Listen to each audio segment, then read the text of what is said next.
Y ahora, Reimer, ya que estamos solo nosotros dos, quizá podamos repasar de nuevo tu comparación. Las muchas veces que Estados Unidos ha amenazado a Irán y no ha pasado nada. Tenías otros ejemplos. 2007 fue solo uno.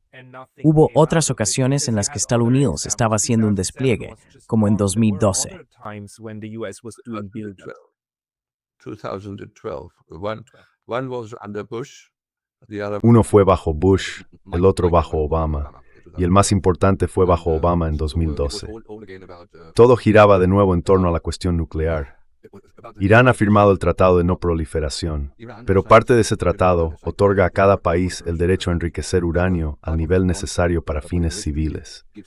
Y todo aquel que tenga cáncer o alguna otra enfermedad, quiero decir, incluso aquí en Alemania, utilizamos uranio enriquecido en diversas aplicaciones médicas y también se emplea en otras áreas de la tecnología. and it is used elsewhere in technology and even to a certain extent if I'm E incluso hasta cierto punto, si estoy bien informado, incluso para ayudar a evitar que los alimentos se estropeen más rápido y así sucesivamente.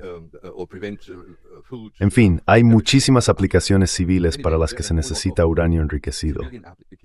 Ahora bien, los israelíes, y por tanto los estadounidenses en particular, los israelíes quieren seguir siendo la única potencia nuclear en Oriente Medio. Quiero decir, se puede entender que lo deseen. Entender no significa aprobar.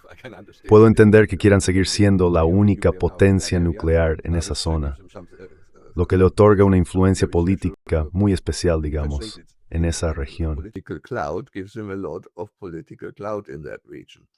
Now, they want to Ahora quieren imponer un alto total a Irán, que Irán no enriquezca uranio en absoluto, porque dicen que una vez que se empieza, no se puede controlar realmente hasta dónde se llega o dónde se detiene. Bien, por lo tanto, para controlar eso, tenemos al OIEA, el Organismo Internacional de Energía Atómica, y tenían acceso libre en Irán. No solo acceso libre, por supuesto se les permitió colocar cámaras en todas partes. No solo cámaras para tomar fotos fijas, sino cámaras de vídeo que transmitían en todo momento conectadas a través de Internet. ¿Cuánto tiempo llevamos ya con Internet? ¿20 años o más? 25 años o más. 25 years or more. No, I already had it in my office in 93. Ya lo tenía en mi oficina en 1993. A través de Internet estaban conectados para poder supervisar todas las entradas y salidas y las partes críticas, al estar bajo tierra, por supuesto, las partes críticas de las instalaciones de enriquecimiento. Ahora bien, para eso se necesita un cierto tipo de centrífuga y demás, de modo que incluso la compra de centrífugas con varios tipos especiales podía controlarse, etcétera, etcétera. Y así fue. Y el Organismo Internacional de Energía Atómica emitía repetidamente declaraciones diciendo que todo estaba bien, que no había problema, que Irán no estaba haciendo nada en contra de lo que había prometido o de lo que se le había asignado a hacer. Pero, ya sabes, el derecho internacional no significa nada para Estados Unidos. Law doesn't mean anything for the United States. It's proven that many times and for its Se ha demostrado muchas veces, y especialmente en el caso de su protegido Israel, que tampoco. Así que querían impedir que Irán continuara con el proceso de enriquecimiento. A los iraníes se les ofreció la opción de realizarlo en otros países y luego importar el material ya preparado. Pero los iraníes dijeron que no, que ya habían estado demasiadas veces bajo sanciones y restricciones a la exportación, etc. Queremos tener nuestra propia capacidad y autonomía. Como resultado, intentaron presionar a Irán por la fuerza, desplegando un grupo de combate con 3 portaaviones frente a la frontera iraní, básicamente poniéndole una pistola en la cabeza. Además, ya bajo el mandato de Obama, se añadió una exigencia adicional, que los iraníes dejaran de desarrollar misiles de alcance medio que pudieran llegar a Israel. Sí.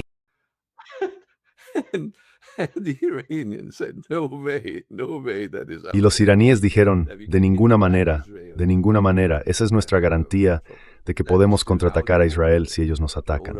Y eso sigue siendo la norma hoy en día.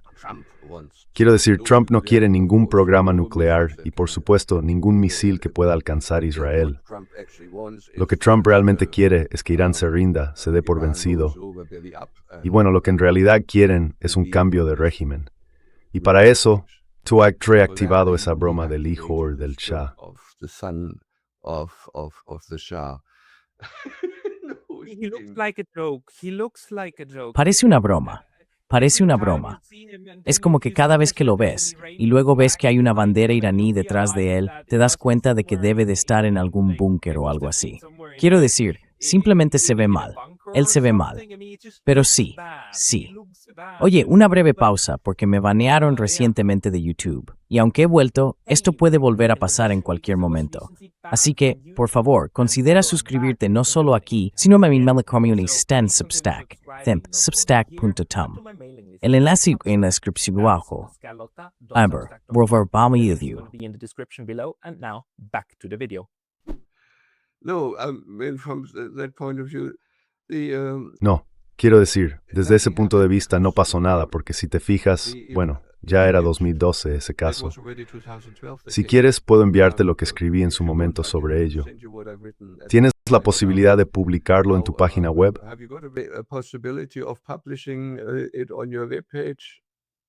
Puedo. Si me lo envías, puedo difundirlo, sí.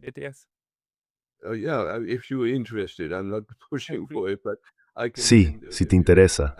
No estoy insistiendo en ello, pero puedo hacerlo. Y puedes ver cómo el ejército estadounidense, hubo varias declaraciones de altos mandos norteamericanos que yo había recopilado en su momento, especialmente de los jefes del Estado Mayor. Decía, no queremos tocarlos porque tienen la capacidad de hacernos mucho daño.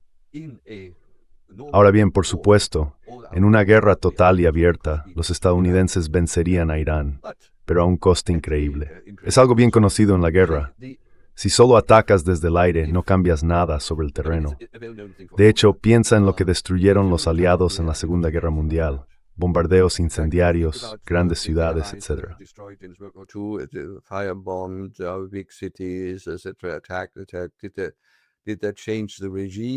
Atacar. ¿Eso cambió el régimen?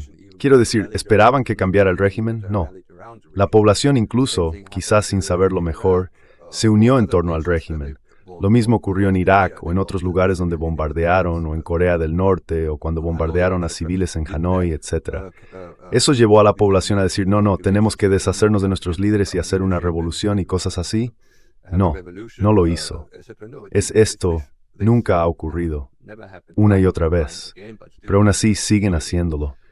Así que si lo hicieran, sin embargo, simplemente bombardearan, como una larga campaña de bombardeos, ningún estadounidense en Oriente Medio estaría ya a salvo. No American in the Middle East would be safe anymore. Exacto. Da Israel. Not necessarily No necesariamente con misiles iraníes. Eso no es suficiente. Porque en 2012, en el primer mes, unos 25,000 iraníes se registraron en una oficina especial para hacer terroristas suicidas. Vaya, sí, para ser enviados por distintas partes.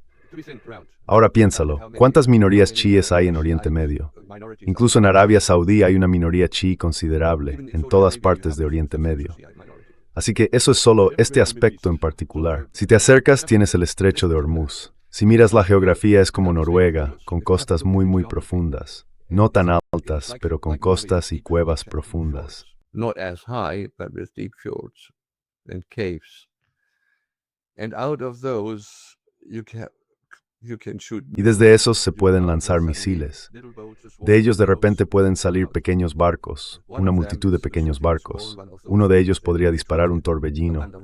Uno de esos, como lo llaman, lanza un misil submarino.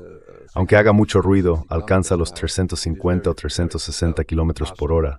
Es muy rápido, apunta con gran rapidez.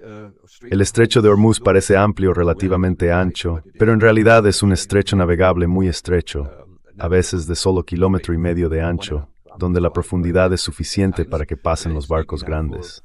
Eso se puede controlar fácilmente. Todo tipo de minas y dragaminas pueden ser atacados desde la costa. From the coast, in order to stop Para detener los disparos desde la costa, los marines estadounidenses tendrían que entrar y limpiar cada pequeño fiordo y demás. Eso significaría muchas bajas, si es que pudieran hacerlo. Y aún así tendrían que quedarse allí. De lo contrario, los iraníes volverían. Pero si se quedan, son vulnerables y serán atacados. Así que tendrían que avanzar un poco más hacia el interior para asegurar la zona, y esas posiciones volverían a ser atacadas. Te verías arrastrado y cada vez más expuesto. Quiero decir, lo mires como lo mires, te ha tocado la carta perdedora. You have the loser card. Yeah, so Así que se trata de tener tropas sobre el terreno o de una guerra de proximidad, lo cual es un escenario de pesadilla para Estados Unidos, para el ejército. Y ya sabemos que son conscientes de ello y que, por ejemplo, ordenaron al personal no esencial de su base en Qatar que se marchara. Exacto. Aunque, por supuesto, eso también podría formar parte de la guerra cognitiva, manipular la idea de que un ataque es inminente. Y ya sabes, todavía es posible que Estados Unidos crea, o a menos que Trump y su séquito crean, que si logran matar al ayatolá,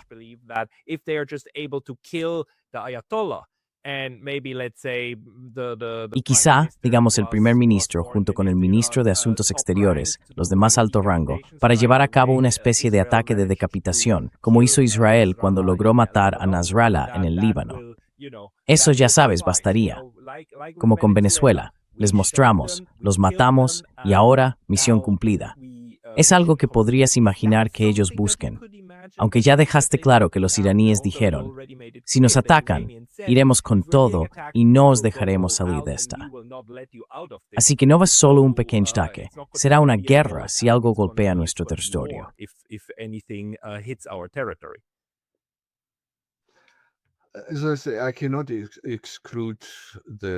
Como digo, no puedo excluir la locura, quiero decir, la de Estados Unidos, la de los políticos estadounidenses. Mirando atrás a mi época en el cuartel general de la OTAN, tuve mucho trato con América, con oficiales de alto rango. Yo era civil, pero a nivel militar mis homólogos tenían rango de coronel o general. Así que tuve bastante relación con los militares estadounidenses y siempre me impresionaron. Desde la izquierda en Alemania, la gente siempre decía, oh, esos horribles soldados americanos. No, para esos líderes pacifitos. Political leaders, they were peaceniks. And it was really clear. Was quite clear. Y estaba realmente claro, muy claro. Conocían la guerra. Muchos de ellos tenían hijos con uniforme. Eran lo bastante mayores como para tener hijos con uniforme. No querían la guerra. Por supuesto, querían impresionar. Quiero decir, de nuevo, Sun Tzu dice que la mejor guerra es aquella que puedes ganar sin disparar un solo tiro, si impresionas tanto a los demás por tener las mejores armas, etc. Eso era lo que querían, y tener aún más de eso, bien. Pero eran, en comparación con sus superiores civiles, reacios al riesgo, por suerte. Quiero decir, eso fue lo que encontré en general entre los militares, sin excepción. Generally amongst the military, full stop.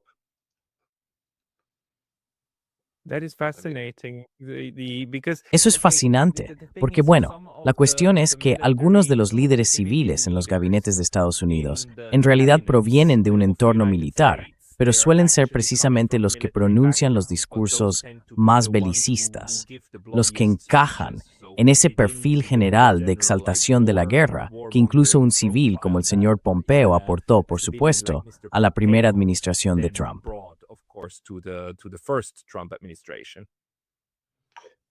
Sí, bueno, o cómo se llamaba el tipo del gran bigote.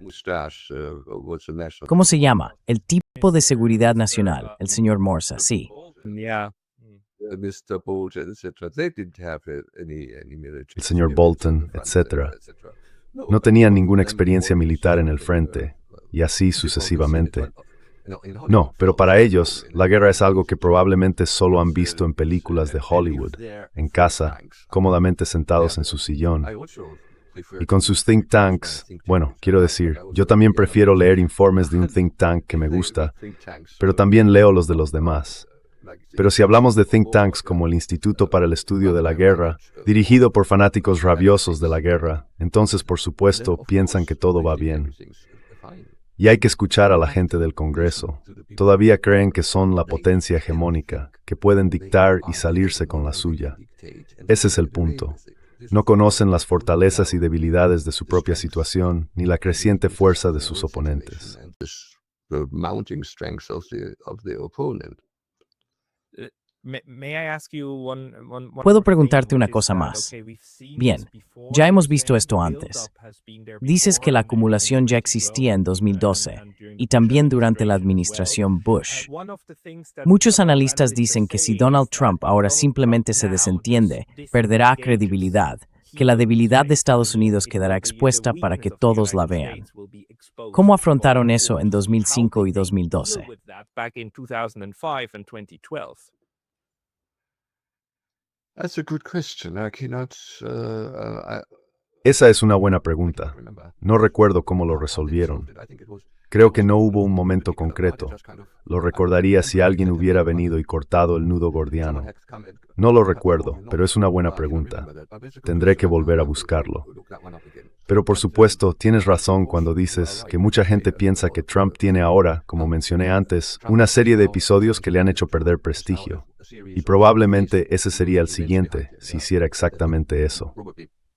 Por otro lado, si miras la situación en su movimiento MAGA, y lo último que vi, hace ya un tiempo, estaban muy en contra de las guerras en el extranjero.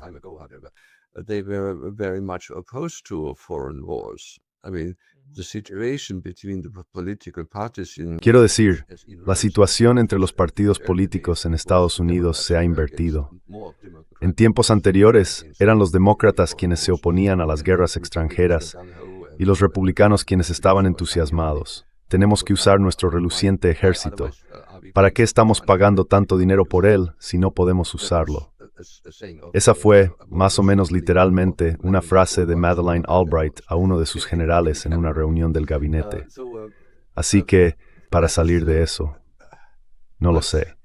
Quiero decir, eso es lo que lo hace tan peligroso, que podría intentarlo después de todo, podría dar la orden.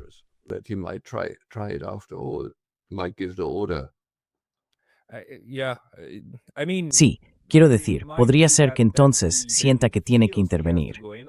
Por otro lado, Donald Trump es Donald Trump. Puede simplemente decir, declaro la victoria, he conseguido todo lo que quería, y retirarse. Y ya sabes, puede decir lo que quiera. Ya no hay consecuencias para sus declaraciones.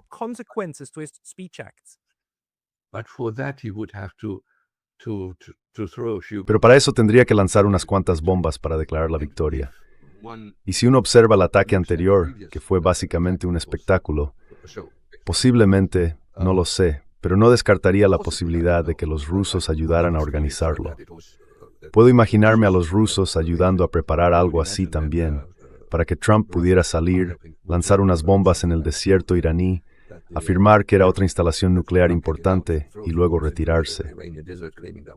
Eso beneficiaría a los rusos, a los chinos, a los estadounidenses, beneficiaría a todos los demás, incluso ayudaría a los israelíes, porque no están preparados para otra conflagración con Irán. Han agotado sus reservas de misiles y defensa. Quiero decir, siguen estando desprotegidos.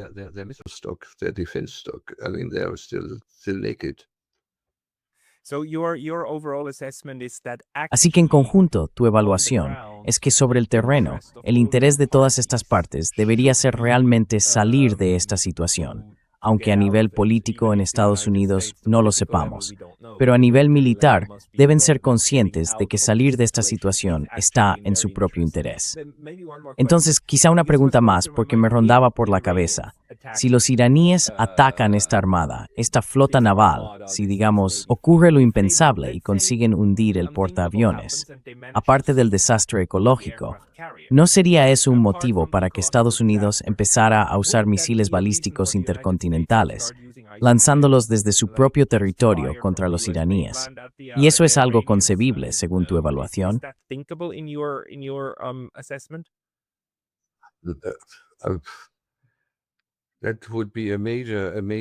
Sí, eso sería un gran obstáculo, usar misiles balísticos intercontinentales para atacar, porque inmediatamente se encenderían las luces rojas en Rusia, ya que no podrían saber qué estaba ocurriendo. Quiero decir, Irán no está tan lejos si miras el globo. Exacto. Un misil balístico intercontinental lanzado en dirección general a Rusia podría causar un gran problema. Y un misil de este tipo solo tiene verdadera importancia por su ojiva nuclear. En cuanto al Steintikro Base Core Stepowers Rover, Nesroral Latarimus, Remarides, yo no sé si por estar viendo mi tiki o no. Underground or not. Normally, the only way, for instance, to get deep underground. Normalmente, la única manera, por ejemplo, de llegar a lo más profundo del subsuelo, los israelíes lo demostraron en el Líbano, en Beirut, fue cuando entraron en el sótano, muy por debajo de un edificio de gran altura, para eliminar a Nasrallah, lanzando estas bombas de penetración profunda en el mismo punto una y otra vez. Básicamente fueron abriéndose paso a través de los escombros del cráter, golpeando el mismo lugar repetidamente. Creo que hicieron falta unas 7 bombas antes de lograrlo. Pero un ICBM por sí solo no. Es más peligroso. Si solo estuviera cargado con TNT, quiero decir, hay explosivos más potentes que el TNT, pero seguimos midiendo todo en unidades de TNT, así que no valdría la pena. El uso del misil sería más caro que el efecto que se obtendría de él, por decirlo así.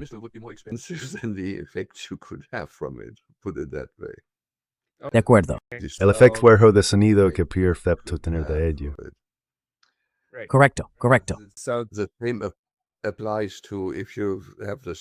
Lo mismo ocurre si tienes el misil estándar, el misil THAAD, que cuesta 17, quizá 12,5 millones cada uno. Y si quieres estar seguro, normalmente lanzas 2 contra un misil entrante. Así que eso hace que más de 20. Sí, unos 25 millones para interceptar un misil iraní barato. No tiene sentido, ¿verdad?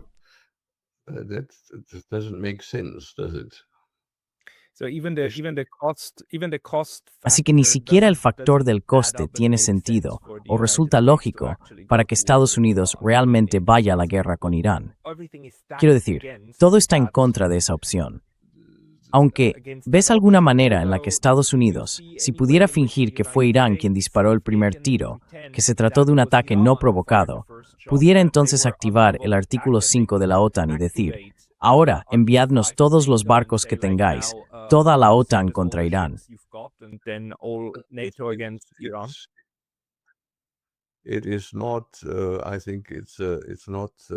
No creo que sean los guiones de Wendy Heister los que tendríamos que examinar. No creo que esté fuera del límite. No hay ninguna automaticidad en eso.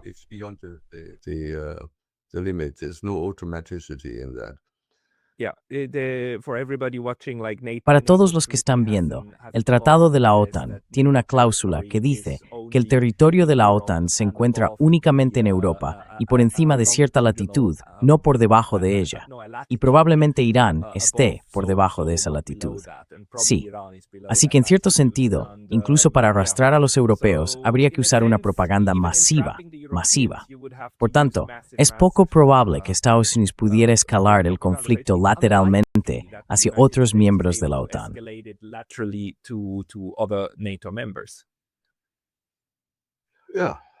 Sí, bueno, moralmente, quiero decir, la UE ya se ha apresurado declarando que... Sí, cierto. Son satélites a estas alturas. Simplemente hacen lo que hace el jefe.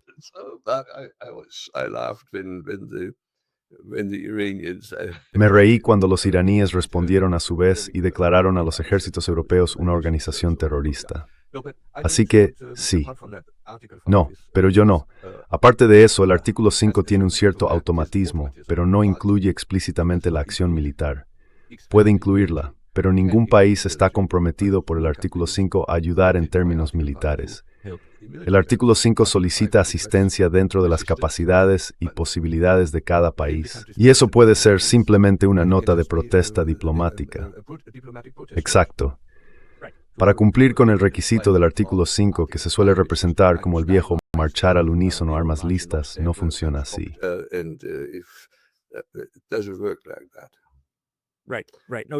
Sí. No, tienes toda la razón. Y sabes, otras personas, incluido Jack Matlock, ex embajador de Estados Unidos en la Unión Soviética, han dicho que la gente debería leer realmente el Tratado de la OTAN antes de hacer cualquier suposición sobre lo que dice. Absolutely. And more Y lo que es más importante, originalmente cuando se creó la OTAN, fue en un momento en que los franceses, los británicos y las antiguas potencias coloniales estaban interesados en ampliar la OTAN, el artículo 5, para que fuera obligatorio prestar asistencia militar más allá de esa línea de latitud. Y por muy buenas razones, los estadounidenses dijeron, no, no, no, porque en aquellos tiempos los europeos aún libraban guerras coloniales. El mismo tipo de razonamiento. Pensaban igual que Zelensky ahora. Oh, si pudiera estar en la OTAN ahora, podría continuar mi lucha con la ayuda de la OTAN. Juanito pelearía por mí. No, fueron los estadounidenses quienes se opusieron a eso. No querían verse arrastrados. En aquellos tiempos, recordemos, los estadounidenses no querían ningún tipo de problema de relaciones públicas. No querían ser asociados con las antiguas potencias coloniales. Powers, yeah. Poderes, sí. Poderes, claro. Sabes, Rainer, la historia tiene esa extraña manera de crear ironías muy curiosas. Una de ellas es cuando miramos a Japón. Fueron los estadounidenses quienes redactaron el artículo 9 de su constitución. Aunque debo decir, hubo una figura japonesa muy importante trabajando entre bastidores en eso. Pero el artículo 9 dice que Japón no mantendrá fuerzas militares y que defenderá la patria solo en su propio territorio, nunca en el extranjero. Y hoy son los estadounidenses quienes siguen diciendo, ¿por qué no queréis hacer más por la alianza? Deberíais hacer más. Y de hecho, tuvimos un primer ministro inteligente antes del actual que una vez dijo, ¿sabéis qué? Estadounidenses, tenéis razón.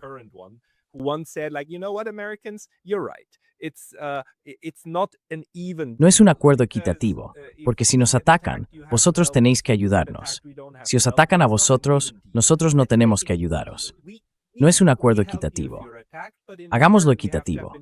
Os ayudamos si os atacan, pero a cambio, tenemos tropas japonesas en territorio continental estadounidense, lo cual, por supuesto, estaba automáticamente fuera de toda consideración.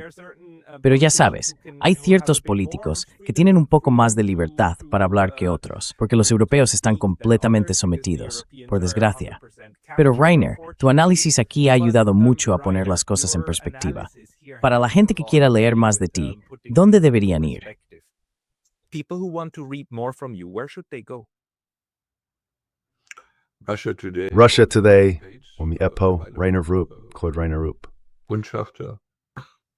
I will put a En Malfai supersuinsi bina twimpidalis, grusa, and like limdri, isagestat charlo en directo. Rainer Rupp, muchas gracias por tiempo hoy, Barry. Thank you very much for your time today. Thank you. Gracias, Pascal Lotaz. Ha sido un placer. Pleasure.